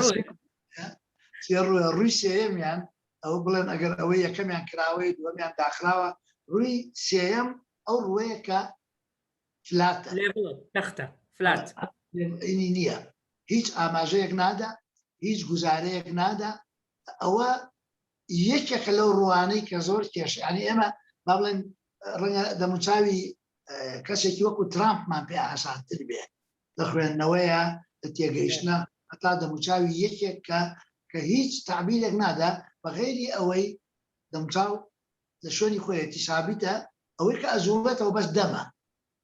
و کێشەی ئەم نەوع دەموچاوش ئەوەیە کە ئێمە کە قسەی بۆ بکەین هەرچی بۆ باز بکەین فیدباکمان ناداتێ، نازانین تێگەیشتووە تێنەگەیشتووە، هاوسۆزە لەگەڵمانایە دژە. ئەمانە ئەوەی کێشەی دەموچاوی فلاتە کە پێی ئەوترێ لە زمانی جەستە پێوتێ نیوترال فەیس، دەموچاوی بێلایەن. ئەنجا ئەمە هەندێک خەڵکەیە کێشەیان هەیە خۆیان، یانی کام دەموچاویان هەیە. من زۆر جاکە کەسێکی وا هاتووە بۆ لام قسەمان کردووە، پێم گوتووە یەکەم تەمرین کە ئەیکەیت ئەوەیە لێگەڕێ کەسێک شتێکت بۆ بگێڕێتەوە و هەوڵ بدە بەلانی کەمەوە فیدباک بدە، بەڵێ ڕیاکشن بدە، فیدباکات چۆن بڵێ ئاها ئاوا نا مەسەڵەن کە ئەزانی شتێکە گێڕێتەوە خەم ناکە کەی نا بۆ ئەو فیدباکانە ئەگەر ئینسان خۆی ڕابێنە لەسەریا تا ڕادەیەک ناڵێم 100% تا ڕادەیەک دەموچاوی ئەتوانێت لە پرۆسی کۆمەنیکیشنە بەلانی کەمەوە نەک تەنیا وەکو خۆی وەک وێنەیەک، بەڵام لە پرۆسی کۆمەنیکیشنە ئەتوانێت تا ڕادەیەک کارای بکات. دەست خۆش بێ. کاک دکتۆر بارزان جەوهەر فەرموو. کاک دکتۆر بارزان. دکتۆر بارزان باش دەستان خۆش بێ دکتۆر گیان، زۆر سپاس. من پرسیارێکم بەڕاستی ئەمە لە زانستە سیاسەکان دەزانین لە عیلاقاتی دیبلۆماسی ڕەنگەکان هەریەکەیان مانای خۆی هەیە دکتۆر فازڵ، یعنی بۆ نمونە بارێکەوە نازان لای مندان قەتع بوو. ئەلۆ دکتۆر جان گوێ بەڵێ دکتۆر لە پەیوەندی دیبلۆماسی ڕەنگەکان هەریەکە و مانای خۆی هەیە. بۆ نمونە ڕەنجی شین ئەگەر ڕیباتەکە شین بوو مانای ئاشتی دەگەێنێ، یعنی لە علاقاتی دیبلۆماسی ئەگەر سوور بوو مانای بەهێزی دەگەێنێ. حەزم کرد ڕەنگەکانی دیکەش بزانم بەڕاستی. زۆر سپاس دەست خۆش. هینە خۆی ڕەنگی سپی دیارە، ڕەنگی سوور خۆی ئەزانی چۆنە لە ڕاستیە ڕەنگەکان خۆیان بۆ خۆیان چی ئەگەێنن زۆر هیچ کێشە نییە، زۆر یعنی بڵێن گرنگە، بەس ئەوەی کە زۆر گرنگە ئەوەیە ئەو ڕەنگە لەگەڵ چ ڕەنگیەکە بەکاری دێنیت. یعنی ئێستا بڵێن ڕەنگی شین دەلالت لە هینەکات، دەلالت لە ئاشتیەکە نییە، بەڵام ئەگەر ڕەنگی سوورمان لەگەڵ ڕەنگی شینمان لەگەڵ ڕەنگی ڕەش شینمان لەگەڵ سووردانا ئەو وەختە ئەگۆڕێت. ئێستا من بۆ خۆم یەکێکم لەو کەسانەی پێم وایە ڕەنگی ڕەش و سوور کە لێک پێکەوە دایەنێم دەلالەت شێوازێکی کاریزمایی تایە. ئێستش بۆیە بینی وەکۆی دادناوە مرۆڤ بەڵێ لە باسی کاریزما ئەوە من کردووە لەبەرەوە دکتۆر بارزان ئێمە لە باسی ڕەنگەکانە ئەچینە ناو بابەتێکی زۆر دوور درێژ ڕەنگی سپی دیارە ڕەنگی سوور دیارە نیشانەی چیە بەڵام من هەمیشە ئەڵێم هیچێکێ لە ئێمە سەرتاپا جەستەی یەک ڕەنگ بەکار ناهێنێ یا ئەوە کراسەکەی ڕەنگێکیکە یا بۆی باقی ڕەنگێکیکەیە ئایا ئەو تەنسیقا ئەو هەڵبژاردننی ئەو ڕەنگانە لە جەستەمانە هەر لە بۆین باخەکەمانەوە ئەتا پشتێنەکەمان ئەتا ئەگەر ڕێزم بۆی لەگەڵ پێڵاوەکانمان چەند ئەگونجێ لەگەڵ جەستەمانە. بۆ نمونە کە ئینسان ئەچێتە تەمەنەوە پرچی ماش و برنجە بێ ئێستا من خۆم یەکێکم لەوانەی کە پێم وایە ڕەنگی ڕەساسی ڕەنگێکی زۆر جوانە بەڵام بۆ ئەو کەسانی کە پرچیان سپی ئەبێ خەریکە ئەگەر ڕەساسی لەبەر بکەن تەمەنیان گەورەتر دەرەکەوێت. ئەجا ئەو دەلالاتانە لە ڕەنگە زۆر ئەگۆڕێ ینی سابت نین ئەو ڕەنگانە ڕاستە تەسنیف کراون بەڵام لە حقیقەتە لەگەڵ ڕەنگێکی کە ئەتوانی تێکیان بشکێنیت. ڕاست دەست خۆش بێ ڕەنگە ئەوەش پەیوەندی هەندێک جار بە لایەنی نەتەوایەتیشەوە هەیە زۆر جار سەرۆکەکان مەسەلەن ئاڵای وڵاتەکانیان ڕەنگەیان ئیحا لە ئاڵای وڵاتەکان وەردەگرن وەکو ڕەمزێک و وەکو سمبڵێک بۆ شانازیکردن بەو گەورەی و یان بەو سمبڵی خۆیان ئەوەشدا بنێن. کاک سەرهەد عوسمان ئەگەر مایکەکەت بکەیەوە دەتوانێت پرسیار بکەیت. سەرهەد عوسمان ئەگەر نادوو کەسی ترمان هەیە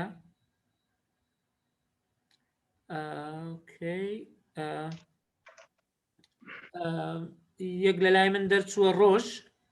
بفەرموو نازانم ڕۆژ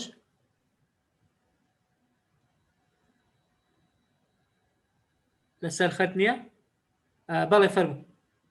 شەوتم دێت بەڵێ هەلۆ سەرەتا زۆر سپاس بۆ جنابی دکتۆر وڵایی ڕاستیە من پرسیارێکم هەیە ئایا زمانی جەستە شتێکی شعوریە یاخود لا شعوریە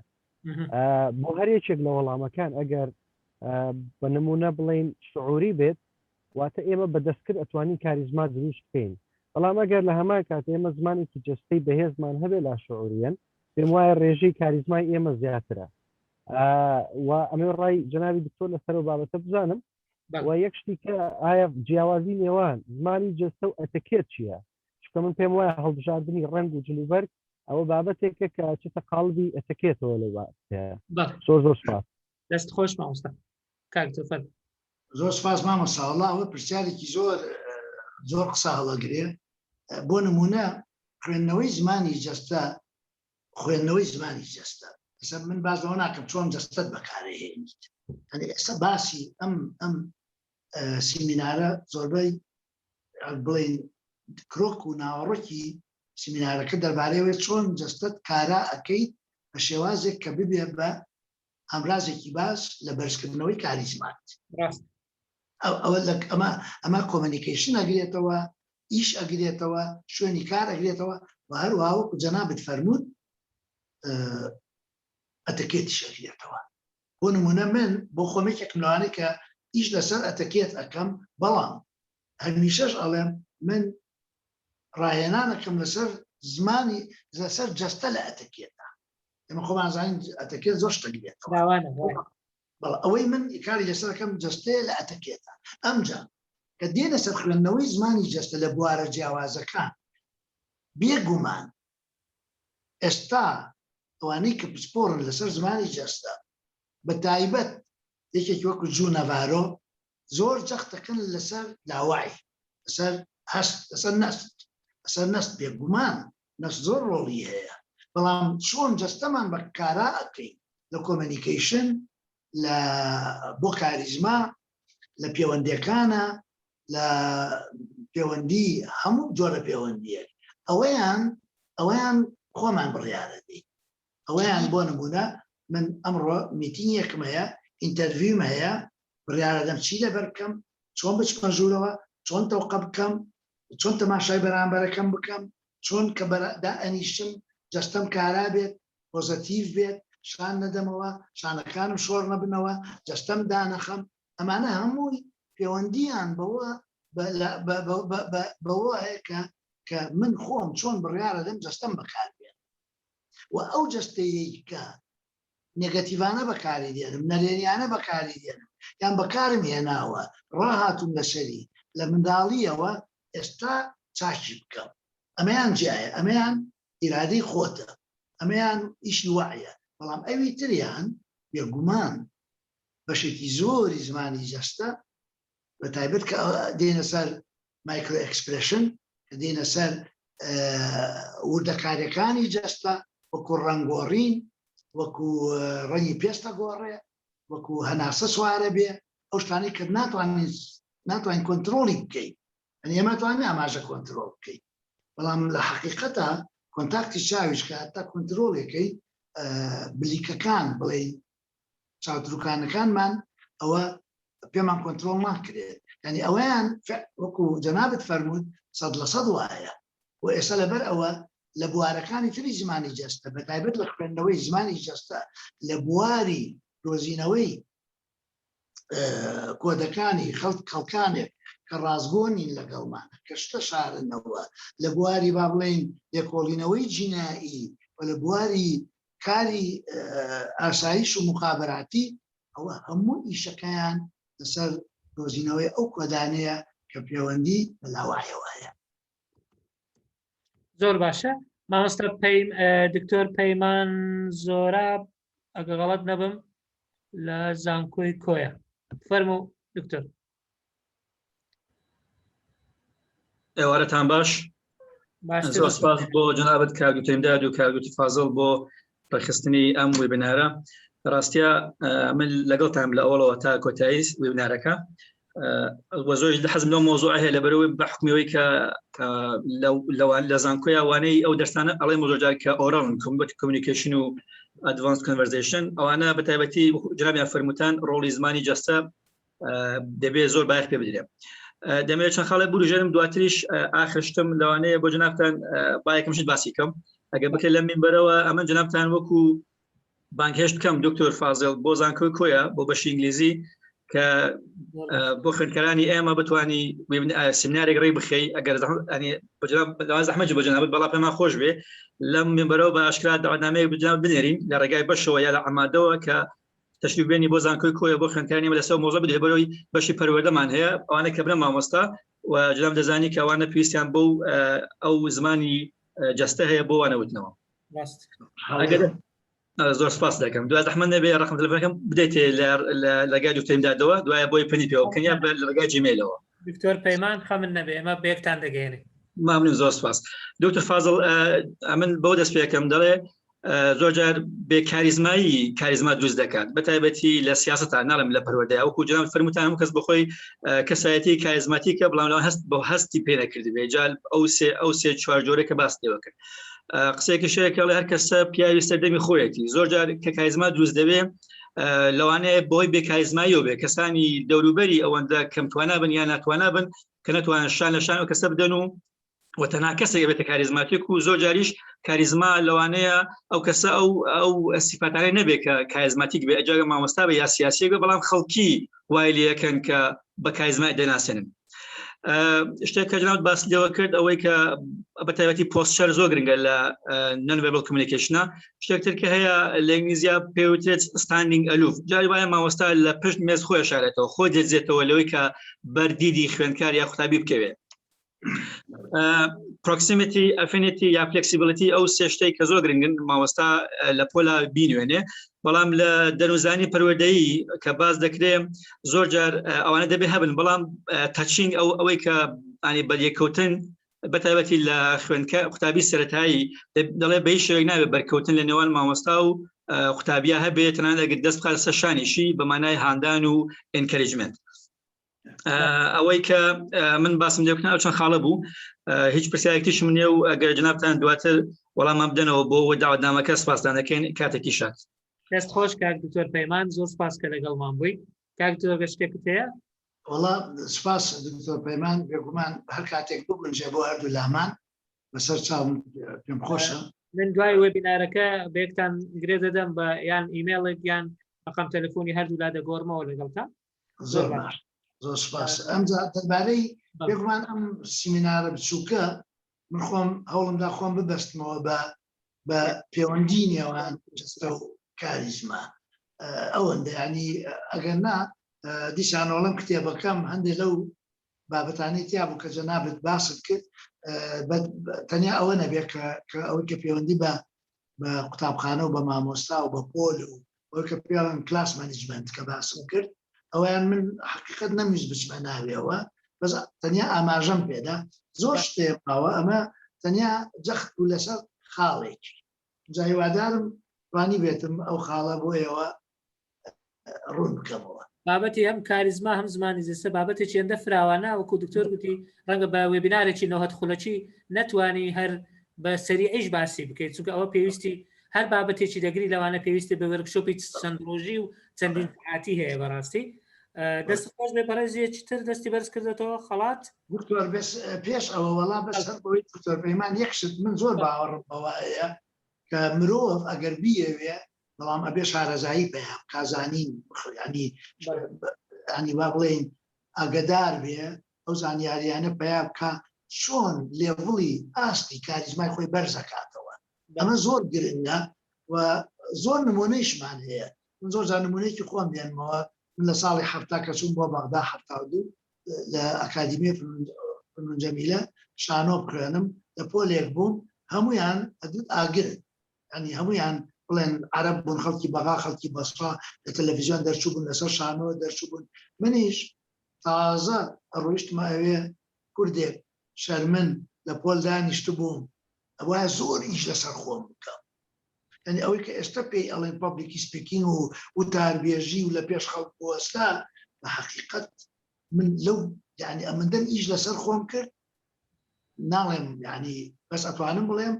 یەکێ بووم لە پێشەوەی قوتابیەکان کە تەخەڕوجمان کرد. دەستت خۆش بێ پێویستی بەکارکردنە لەسەر خۆ بەڕێزێک دوودار و پرسیارە دەکا بەڵام ناوی دەرنەچووە لای من ناوی جیهازەکەی دەرچووە گەلاکسی S10 دەڵێ ڕۆڵی زمانی جەستە چییە بۆ مامۆستا لە ڕووی گەیاندنی زانیاری و بەڕێوەبردننی پۆل و خوێندنی ئۆنلاین ئەگەر بە کورتی باسیەوە بکەی دوای دەچینە لای بەڕێزێک خەڵات ئەی محەممەد دەستی بەرز کردەوە لە ئۆنلاین یەکێک لە ئۆنلاین دەڵێ یەکێک پۆل ئەویتر لە گەیاندنی زانیاری لە گەیاندنی زانیاری وەکو گوتم ئێمە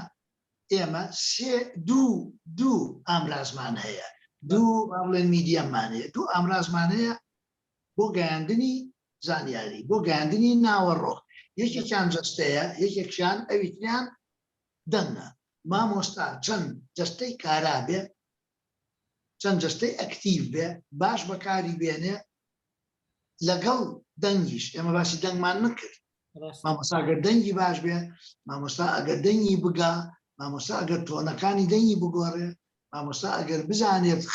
لەکوێ خاو قسەکە لەکوێ خێرا قسەکە لەکوێ ئەوەستێ ئەمجا کام جەرەسی دەنگ بەکار ئەهێنێ لەگەڵ ئاماژەکانی لەگەڵ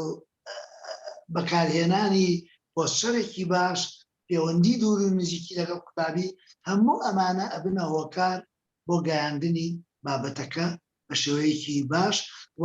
ئەبنە هۆکار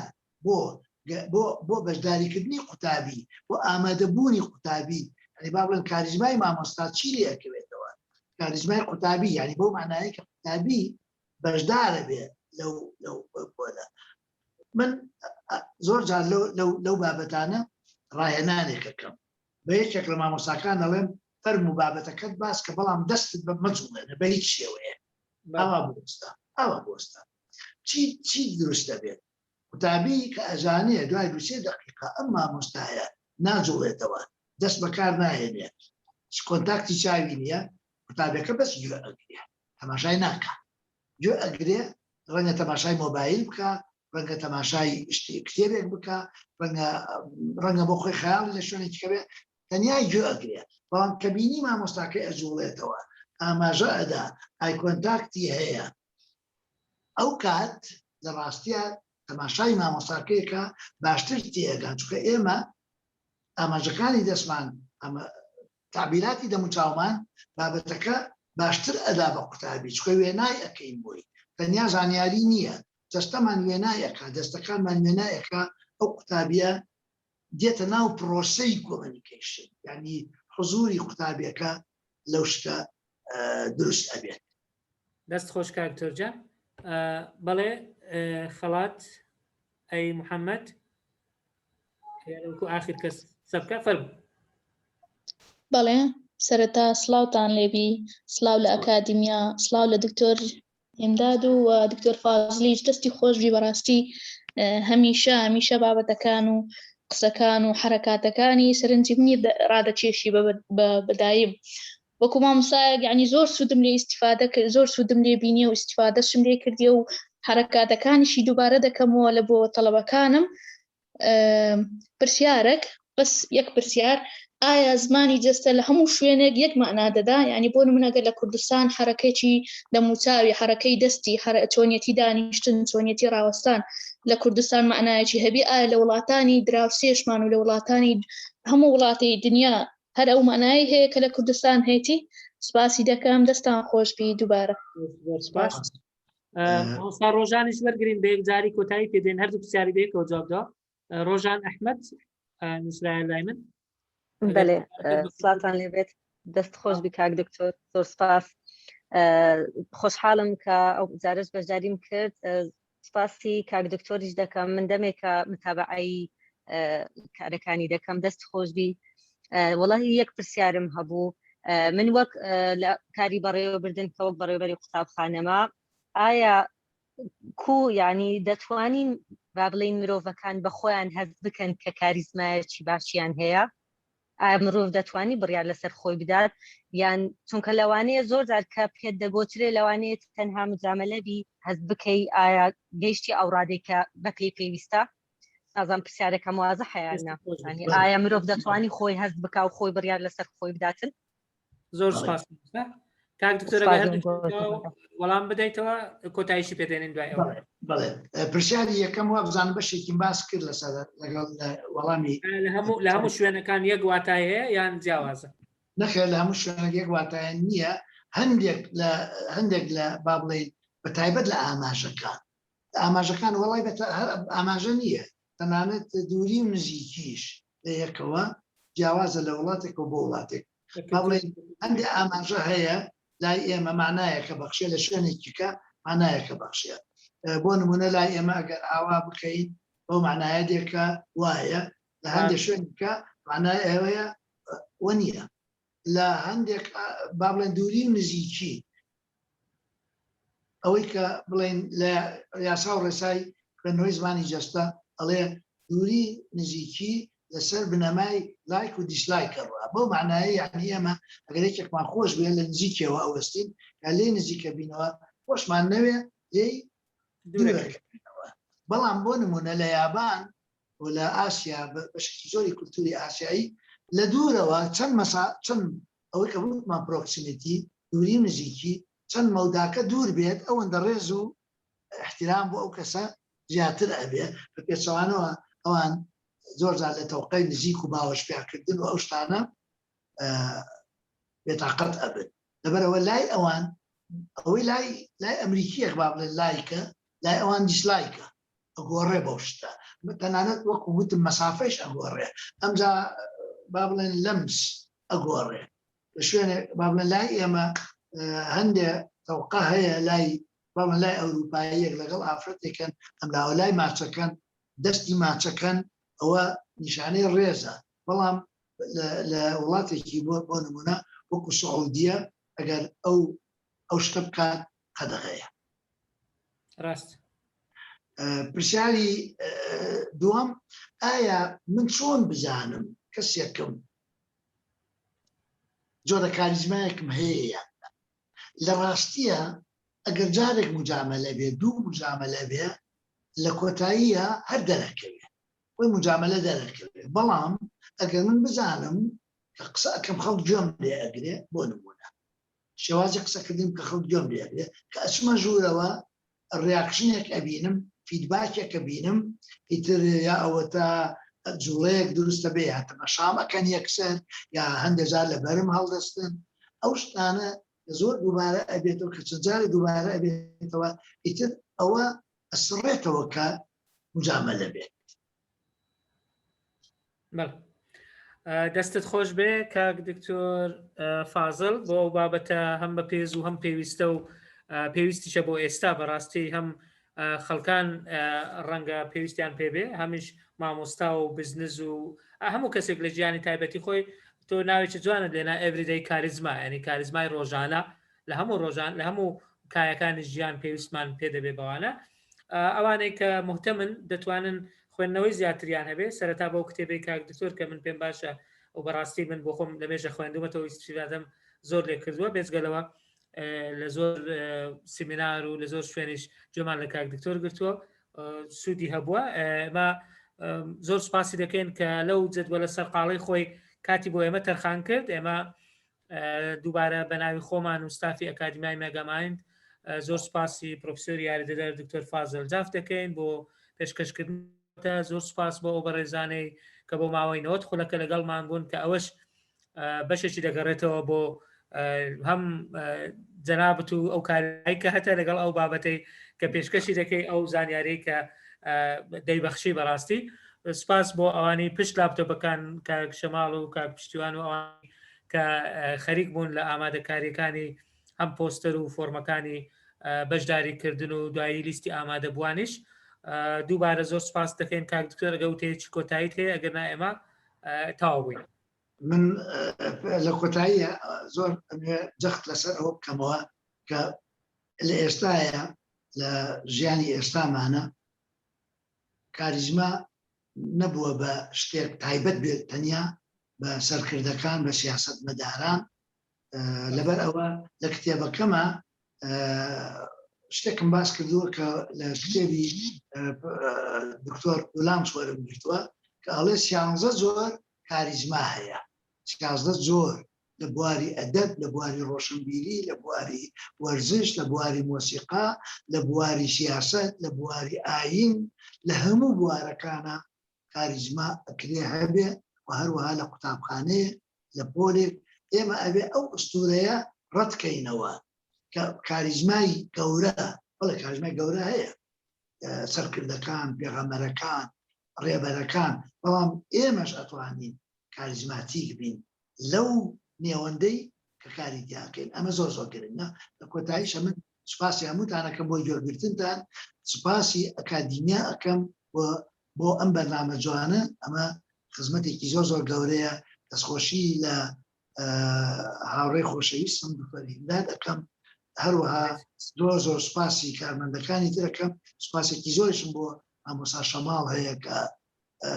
تااقەتی هەبوو ورەی بەرنەدا یارمەتی منیدا لە مۆزۆعی لە بابەتی زووم و پرۆگرامەکە دەست خۆش بێ بەڕێزان هەر بۆ زانیاریتان ئەو وێبینارە بە کاملی تۆمار کراوە دواتر ئەمە لەو گروپانی دروستمان کردووە لینکەکەتان بۆ دەنێرن ئێوەش دەتوانن هاوبەشی پێ بکەن لەگەڵ برادەرەکان و دۆستانتان تاکو ئەوانش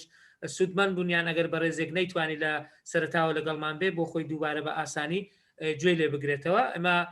لە زووترین کاتدا ئامادەی دەکەین ئەگەر پێویستی بە مۆنتاژ بێ مۆنتاژی دەکەین ئەگەرنا دەخینە بەردەستی ئەوەی بەڕێز هەر بۆ زانیاریشتان